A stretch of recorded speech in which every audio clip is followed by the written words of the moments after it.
Welcome to Fast Effect Double Speed Magic the Gathering. Here we have Gary on an unknown deck versus Cephalid Breakfast. He also didn't know what I was on. We'll discover very shortly what he has sleeved up. A turn 1 Ponder. Once Breakfast fires off that turn 1 Ponder, you know you're going to survive until at least turn 3. Breakfast can win on the second turn if it curves out perfectly. A turn 1 Nomads or Shuko. Turn 2 Cephalid. A ton of tutoring and card draw, card selection help make the combo come together with the protection that you actually need to resolve it. Daze, Force of Will, and now Orm's Chant in this build. And now we discover exactly what Gary is up to. He is playing Mill. He fires off an Archive Trap.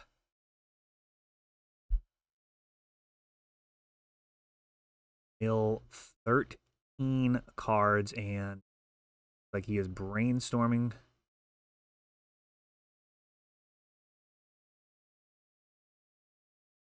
Try and find another one. That Narcomoeba kind of tips you off. I don't know if a Mill player is going to be able to pivot in game 1. Finds that yet another Archive Trap. So got a free Narcomoeba out of it. Seems like a very weak play, casting Narcomoeba from your hand, but what that will do, allow you to flash back additional Cabal therapies. If you have too many Narcomoebas stuck in your hand, you won't have the ability to fire off both of your Cabal therapies before you cast your Dread Return.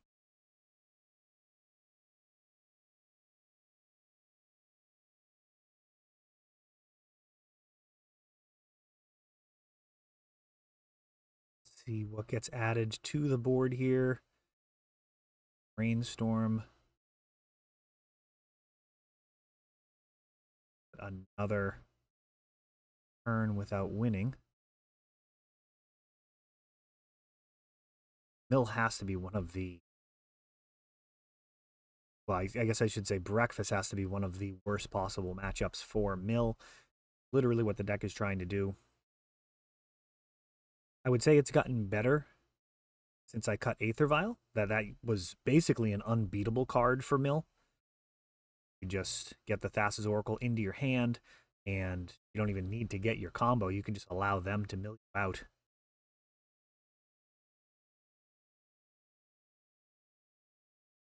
Adds Encore, using up all the mana.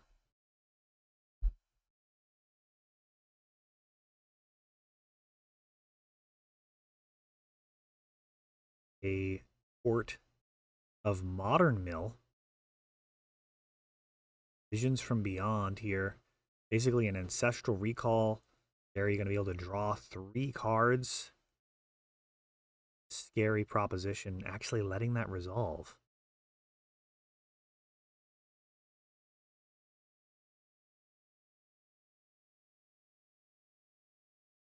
Here, another vision. So he's drawn 6 extra cards. That is just wild. And a Ruin Crab.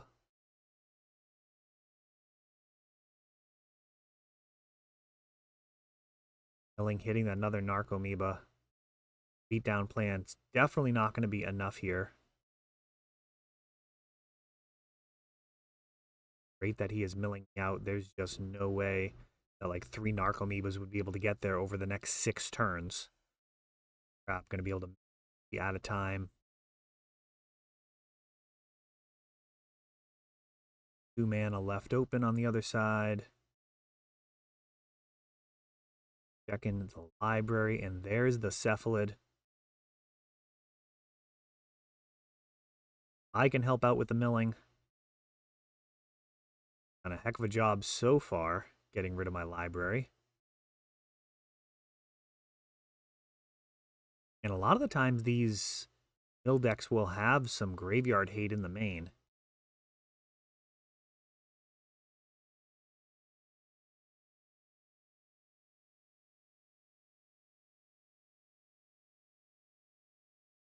Some extra milling.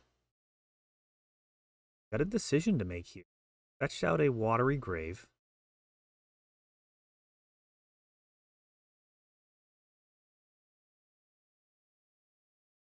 One card left in the library. Like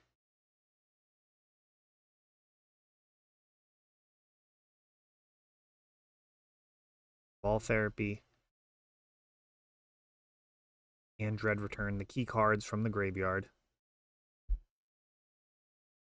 Gary had to tank for a bit there, skipped over. He considered his situation and how he might get out of it. So Cabal Therapy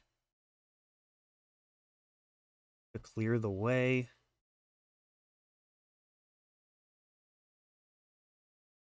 Thassa's Oracle, one of the last cards in the library.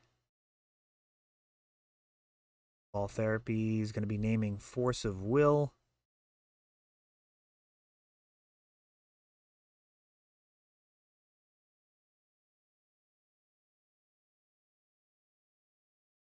It looks like he's still thinking about it. So it looks like he has 2 Drown in the Lock, along with a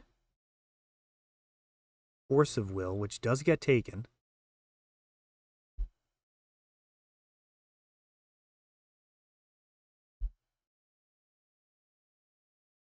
The Dread Return. Targeting the Thassa's Oracle with a Force of Will to stop his Drown in the Lock. There's the backup, and that will do. So you get to see the whole combo there. That is what the deck is looking to do every time. Mill itself out, Dread Return, Thassa's Oracle. If your opponent has Graveyard Hate or a way to interact with your graveyard, you can get the Oracle into hand very easily, pass it from hand.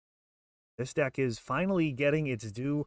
I've seen that other people are finally starting to play the 60-card build that I've been championing since Thassa's Oracle was printed back with Theros Beyond Death.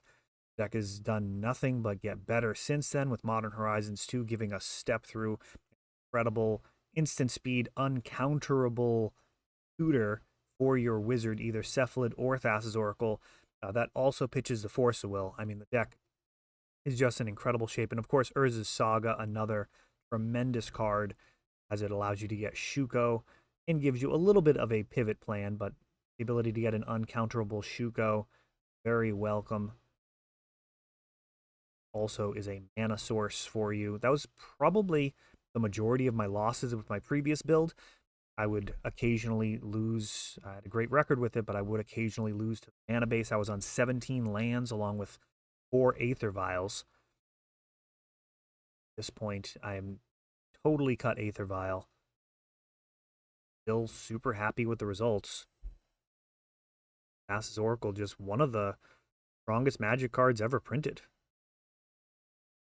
To the point where if you were thinking of like imaginary formats where there was no banned restricted list, no deck building rules, Thassa's Oracle might actually just be a card that you would play in that format of, you know, just build like a 7-card deck.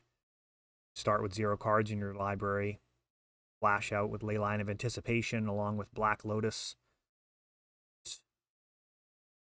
There's quite a lot of power. 2-mana Merfolk Wizard.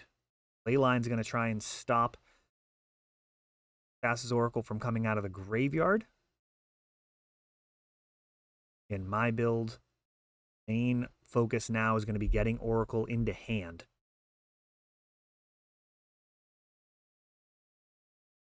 Nope, I thought I had Leyline of the Void queued up in there as well. Yes, I do not.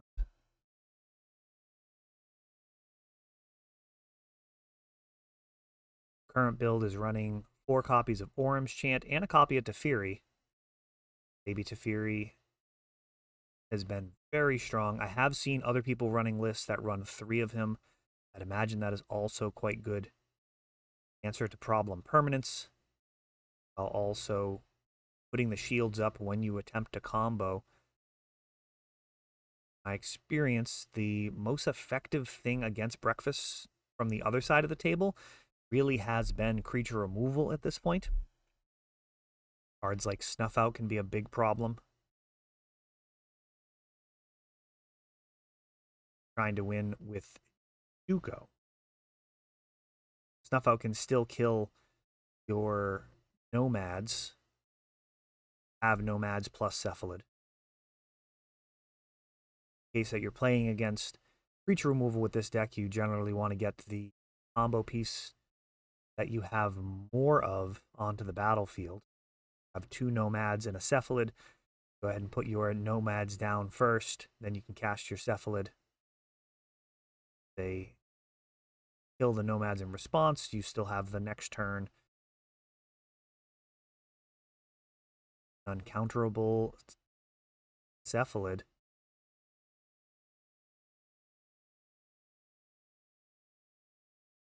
this point, and exile my entire library whenever I feel like it. Narcomoeba sadly not coming back from the graveyard, never goes there. Straight to exile. Ruin Crab can only look on admiration at Cephalid's ability to exile a library. Now we have Tasha's Hideous Laughter. Now I have in my hand a Force of Will and a Step Through at this point. Tasha's Hideous Laughter is going to exile cards. I'll go ahead and get it queued up for you. Putting it live here. Tasha's Hideous Laughter, total mana value of 20 or more. So there's Force of Will, obviously, at 5 mana. There's 4 copies of Step Through. Also going to do quite a bit of work accumulating that 20 total. And this was a bit of a decision. So I have Force of Will. I tried to think this through. I believe it actually was possible if the bottom 2 cards were 5 casting cost cards. I think I actually could have lost. Not positive.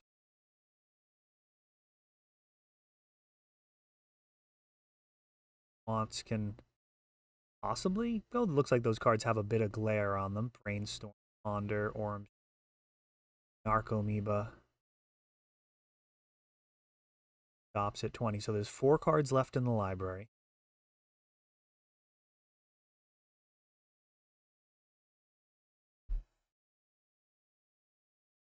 And there's the uncounterable Thassa's Oracle. 3 cards in the library. Devotion is equal to 3. Even if he has removal, I could exile the remainder of the library in response. It does give me a little bit of play as I've got another Oracle in hand. Even if he did somehow find a way out of that, just had all the angles covered there with this new version of Breakfast. Getting what might be one of its best matchups.